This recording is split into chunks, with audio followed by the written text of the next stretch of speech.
In 1913, two psychologists shocked mice with electricity and accidentally proved that more motivation can make performance worse. In the early 20th century, psychology was obsessed with one question: what makes people perform better? In 1913, psychologists Robert Yerkes and John Dodson published a paper that would quietly change how we understand motivation forever. Their study wasn't about humans. It was about mice learning a maze.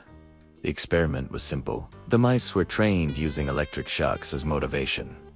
Low shock, medium shock, high shock. The results were unexpected. Mice with moderate shock learned the maze fastest. Mice with very strong shock performed worse. They panicked. They froze. They made more mistakes. This became known as the Yerkes-Dodson Law. It showed that performance follows an inverted U-shape. Too little motivation, you don't care. Too much motivation, your brain collapses under pressure.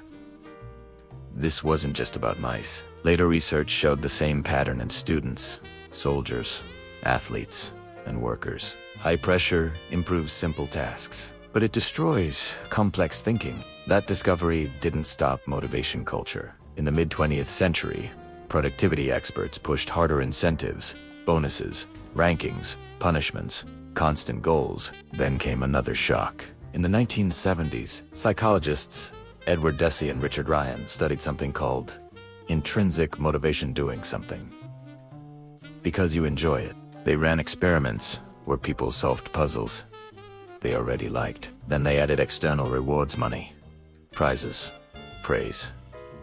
Performance didn't improve. It dropped. People became less creative, less persistent, less engaged. This effect became known as the over-justification effect. When external motivation becomes too strong, the brain loses internal drive. The task stops being meaningful.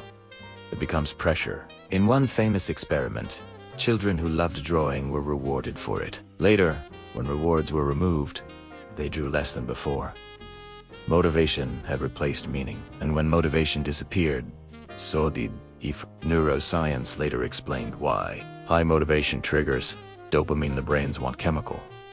But excessive dopamine increases anxiety, not focus. It activates the amygdala, the brain's threat system. This shuts down the prefrontal cortex, the area responsible for planning, creativity, and so. In other words, too much motivation puts the brain into survival mode. You don't think better, you think faster and worse.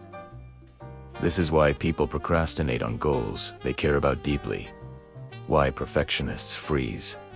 Why burnout happens. The brain confuses importance with danger. History shows this pattern repeatedly. Elite military units train under controlled stress, not constant pressure. Top musicians practice below maximum intensity, not at emotional extremes. Education systems that rely heavily on rankings and punishments consistently produce short-term gains and long-term decline. Even ancient philosophers noticed it. Aristotle warned that excess zeal leads to collapse. Balance, not intensity. Sustained excellence. The most dangerous myth in self-improvement is this: if you're not progressing, you just need more motivation. History shows the opposite. The people who achieved the most didn't live in constant pressure. They learned when to care less so their brains could work more. Sometimes, progress doesn't die from laziness. It dies from trying too hard.